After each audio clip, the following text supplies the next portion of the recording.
This Shabbos is so unique because the reading of this Shabbat contains 53 of the 613 commandments. That means 1/12 of our entire Torah's commandments are found in this Shabbat's reading.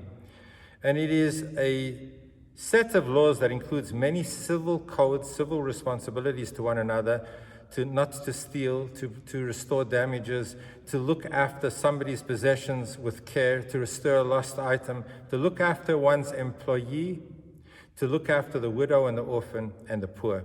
And there's so many civil human relationship commandments that are in this week's portion, and it is presented as a continuation from last week, which was Revelation at Sinai, to remind us that our civic code, civil responsibilities, are anchored in God-given rules rather than in human beings' identification with what is important. We are so subjective, we are so fickle and changing.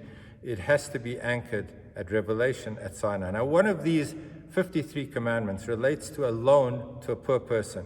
Now, that is an extreme act of kindness because it is in many ways better than charity, because you're assisting somebody before they have fallen, and before you have to lift them from the gutter, you're investing in them, you're assisting them, you're able to partner with them to bring themselves back to their strength. And the way it is presented in the verse is very verbose, many words that are extraneous, that shed light to the art of giving, and not only financial giving, but emotional giving, being sensitive to the psychological elements of the recipient.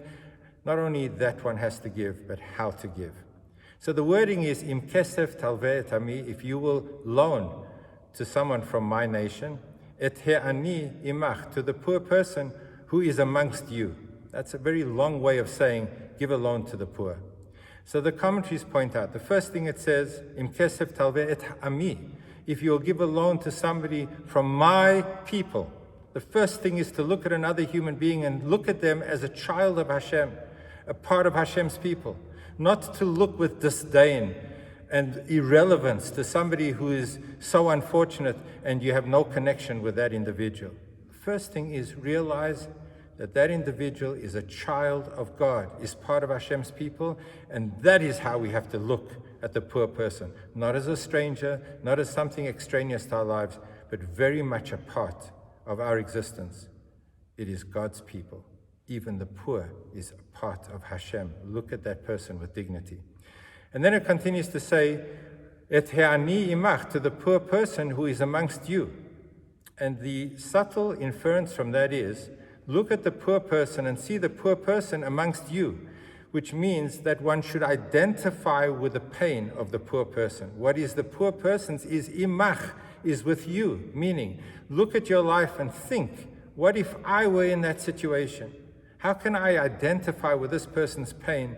By being able to feel and sense and be empathetic to this individual, because I can feel and sense their pain.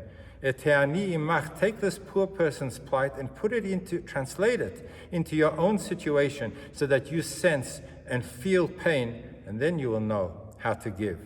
Again, own, feel, sense the pain so that you can respond accordingly. One of the commentaries says, Et ha'ani imach means what is the poor person's is with you, in the sense that God gave the poor person's lot to you, so that you have the opportunity to be the conveyor of that chesed, of that kindness to the poor person. Really, it belongs to the poor person. The poor person actually is entitled to what you are giving. Hashem just gave us the incredible opportunity, the privilege of being amongst those in this world who provide rather than who are in need for others' gifts. So look at the situation and don't think I'm giving away what is mine. I'm giving the poor what belongs to the poor. And Hashem gave me the privilege of being part of that process of recognizing how much I can do for the next individual. I am privileged to be the conveyor of what really belongs to that person. And then there is an important message, Et he'ani imach, what is the poor person amongst you, and that is to realize that in the art of giving, who gains more? The Talmud tells us, Yoter masha ha'balabait asem he'ani asem ha'balabait. More than what the rich does for the poor does for the rich. It's a very strange way of looking at the art of giving. We recognize that, yes, I'm giving this person 100 Rand or 1,000 Rand, but what this person is providing me with is growth, development, mastery of self. In actual fact, I walk away from that interaction with much more than I have given. My life has been enhanced more by the art of giving than the life of the recipient. It is a beautiful shift in the process of giving. As one of the commentaries says, in every culture, it's normally the poor people who hide from those who have made loans, from the wealthy, because they're embarrassed. Our Torah tells us that if you've made a loan to a poor person, you hide. You make sure that you're not in the face of the person who has been the recipient of your kindness. Don't make that person grovel, and don't make that person feel as though they are downtrodden because they are beholden to you.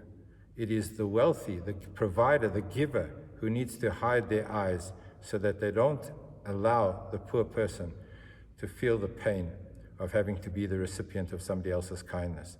So what the Torah is telling us amongst all these civil laws is that we have to be kind, and we have to be providers, and we have to give. And not only that we need to give, but how we have to give, and how we have to view the recipient, and how we have to view the gift of the opportunity of giving.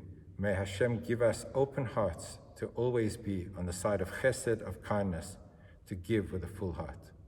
Have a beautiful Shabbos.